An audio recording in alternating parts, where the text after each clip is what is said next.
My heavenly Father's children, the time has come for judgment. Armageddon. False prophets never blended, but we are revelation angels descending from our sin. No need to pretend. Who provided me oxygen, I love since I began. Praying you wash away my sins. Babylon the great has fallen. Offsprings of the wicked one. Cause fearing the day of your Lord's calling. Blessed with the seed. Destination seek others. Burn eternally.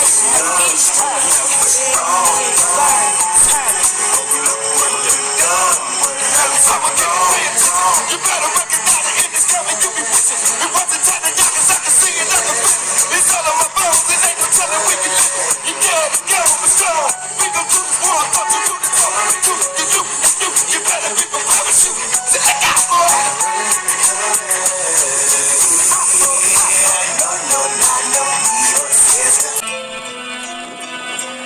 叶先生，世间所有的相遇，都是久别重逢。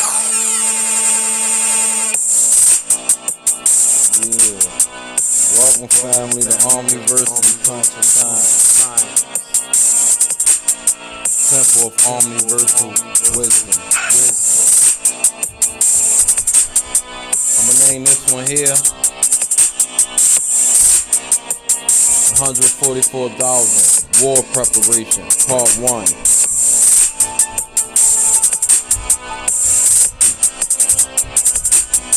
It's a series of spiritual teachings that will help you advance in your spiritual journey. This will be the key to unlock the powers of your soul and shed the egoic mask. This will give you an even playing field within the spiritual battle that we face. 144,000, stand up. I am he who have returned from Mordecai Shihan El. Prophecy speaks.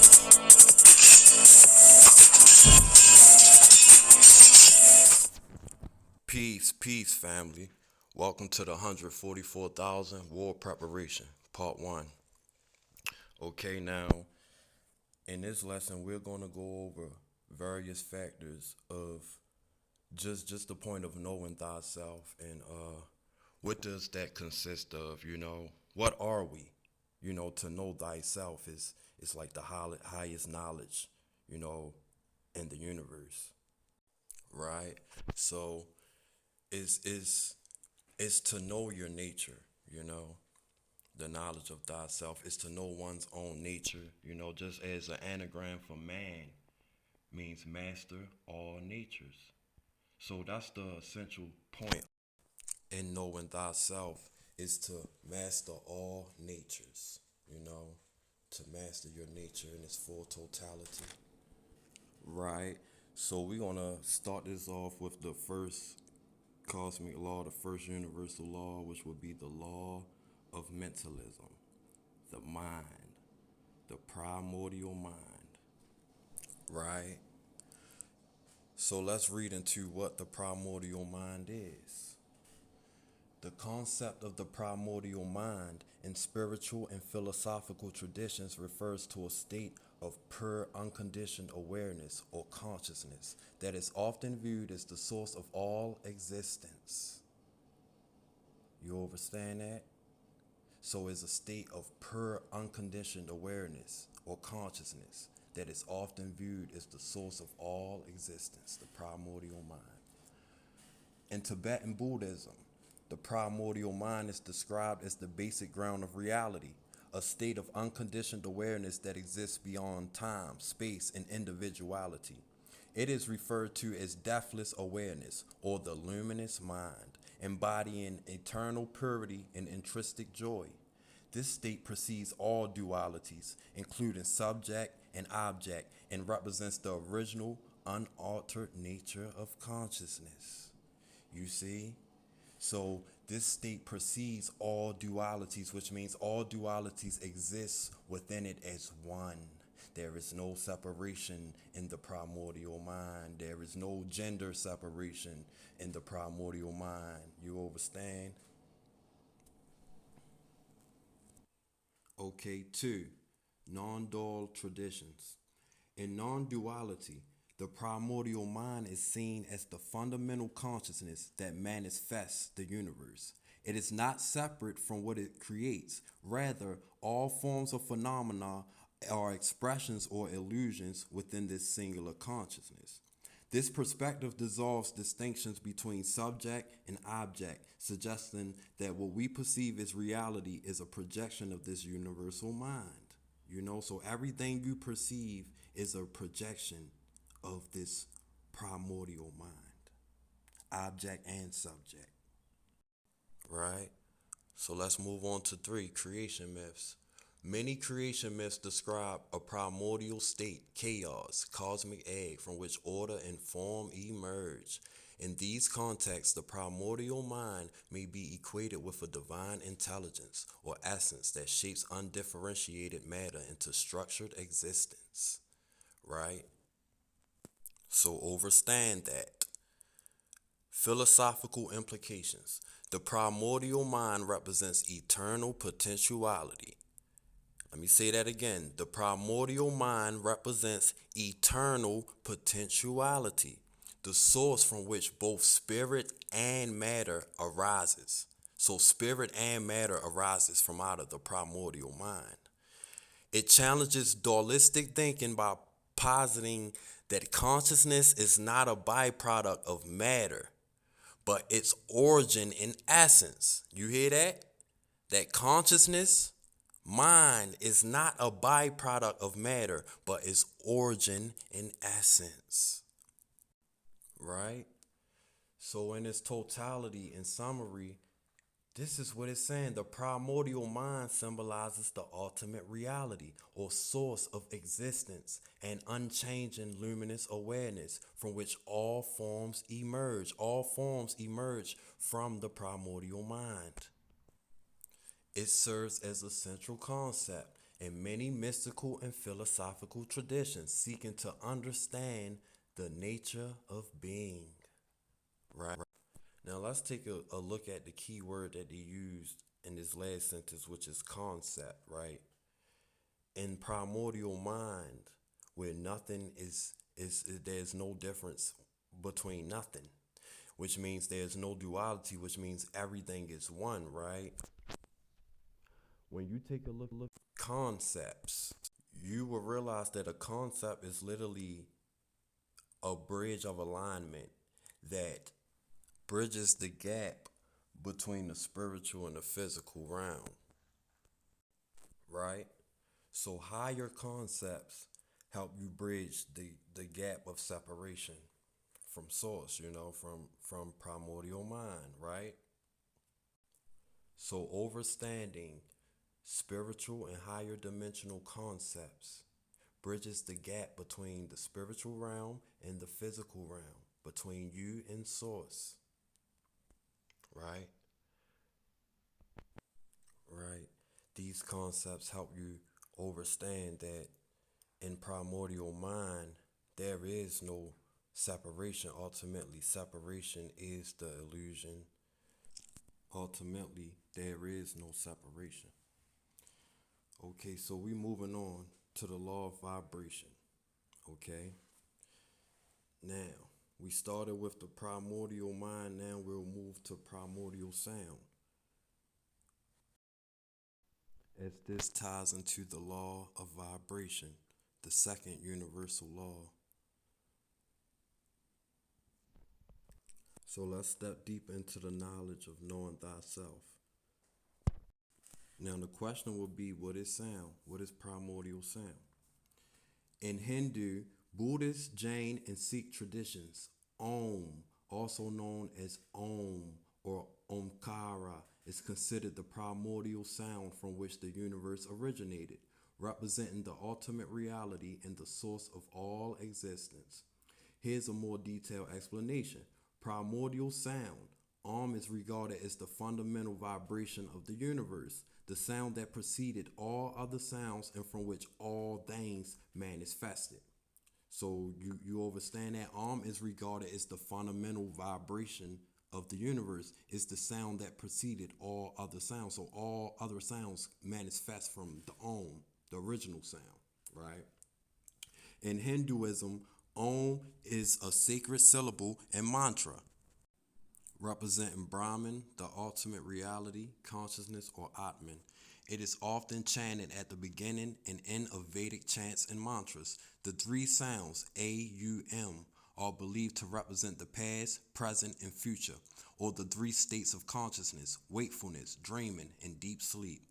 Om is also seen as a symbol of the trinity of the three major gods: Brahma, the creator; Vishnu, the preserver; and Shiva, the destroyer. Om is considered a universal sound, the seed of all words, without reference to any specific religion or god. Om is also sacred sound in Buddhism, Jainism, and Sikhism. Okay, now moving on. The primordial sound Om is considered the original vibration of the universe from which all creation emerged. Rooted in Hindu philosophy and the Upanishads, it represents the essence of existence and is often described as the sound of creation itself. Om consists of three components: A, which symbolizes the waking state and creation; U represents the dream state and preservation; M signifies deep sleep and dissolution. The silence following Om reflects Turiya, a state of pure consciousness beyond these three. Chanting Om is believed to align individual consciousness with universal energy, promoting tranquility, spiritual awakening, and unity with the cosmos. The primordial sound Om is conceptually aligned with the primordial mind, as both represent the essence of universal consciousness and the foundation of existence. Om, often referred to as the vibration of creation, symbolizes the interconnectedness of all things and the unity of body, mind, and spirit. It is seen as a bridge to access higher states of awareness and align with the ultimate reality of Turiya, pure consciousness beyond waking, dreaming, and deep sleep states. Chanting Om harmonizes the mind with the universal vibrations, fostering clarity and stillness. This alignment helps transcend individual thought patterns, enabling practitioners to experience a state of thoughtfulness awareness where they connect with the infinitive creative force of the universe, often equated with the primordial mind. Okay? So overstand that right now. Overstand that right there. Moving on. The primordial sound Om is deeply intertwined with the concept of the primordial mind, which is often understood as the ultimate consciousness or creative force behind existence. In Hindu philosophy, Om is considered Nada Brahma, the sound of the creator, and it represents the vibration from which the universe emanated. It encapsulates all aspects of creation, past, present, and future, as well as different states of consciousness: waking, dreaming, deep sleep, and pure awareness. The primordial mind, as the source of all creation, is believed to have manifested Om as its first expression. You understand that? So the Om was the first expression of the primordial mind, an audible vibration symbolizing the act of creation itself. Om is thus both a product of the primordial mind and a reflection of its essence. You understand? So this, what is essence? Essence is spirit. Chanting Om aligns one's internal vibrations with this universal consciousness, connecting individuals to their true self and the infinite creative force. So the Om is literally the spirit. Now we're going to go deeper into this. The syllable Om or Om is regarded as the direct manifestation of spirit because it encapsulates the essence of creation, consciousness, and ultimate reality. It is considered the primordial vibration from which the universe emerged, symbolizing the connection between sound, energy, and divine presence, spirit. You understand? So this is what spirit is.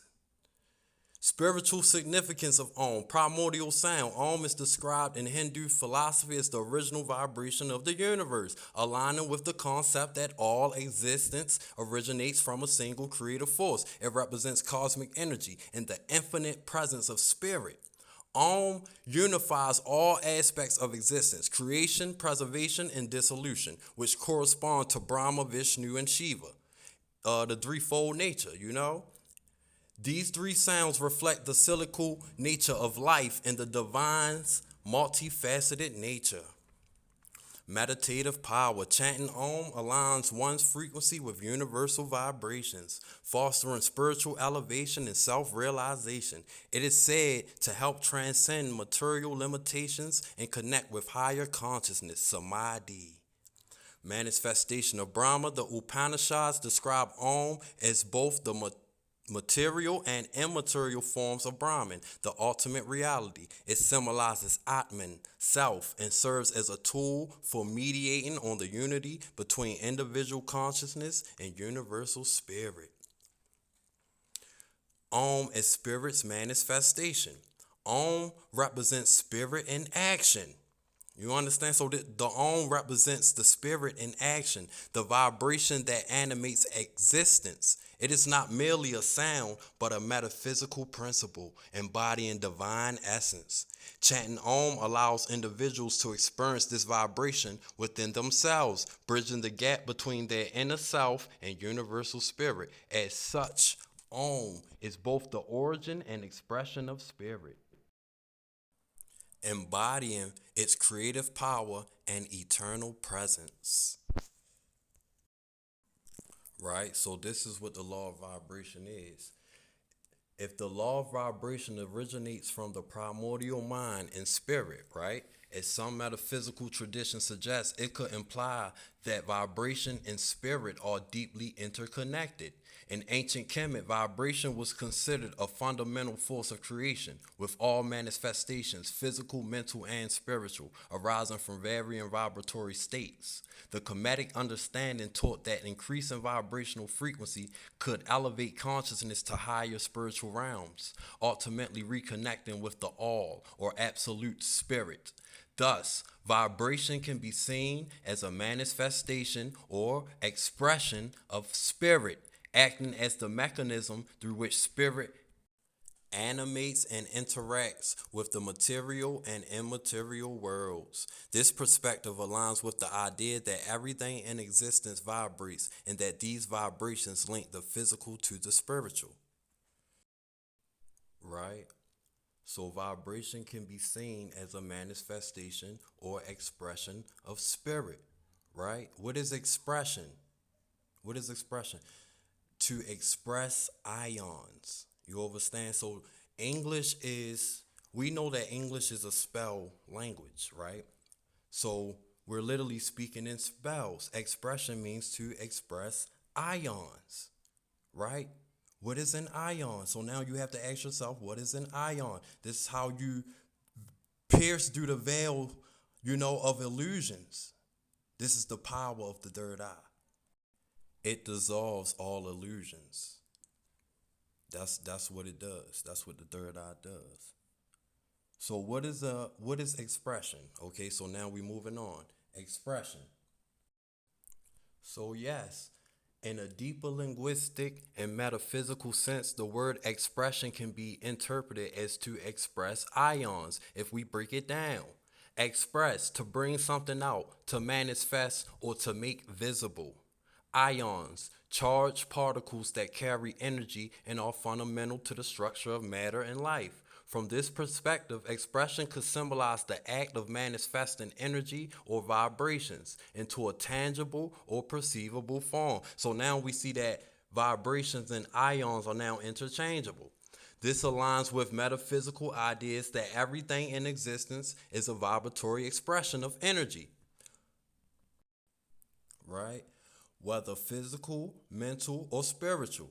Ions themselves are carriers of energy, facilitating processes like electrical conductivity in matter and biological functions in living beings. In a philosophical sense, this interpretation ties into the idea that all creation is an expression of the divine or universal energy or spirit manifesting itself through vibrations or ions into the material world. It suggests that expression is not just communication, but an energetic transformation or manifestation at its core. You understand? So that's what expression is. And a part of being your authentic self is expressing yourself, is expressing who you truly are, your true nature as a cosmic primordial being. You understand? Now let's move on. What is an ion? An ion is an atom or molecule with a net electrical charge. Just like you have an electrical charge. Okay? You are an electrically charged being.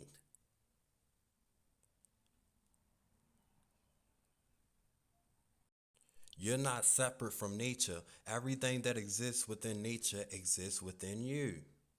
So let's move on. An ion is an atom or molecule that carries a positive or negative electrical charge due to the loss or gain of electrons. Positively charged ions are called cations, while negatively charged ones are anions. Ions play key roles in forming ionic compounds, conducting electricity, and enabling biological processes like nutrient transport. The term ion originates from the Greek word ion, going, derived from to go.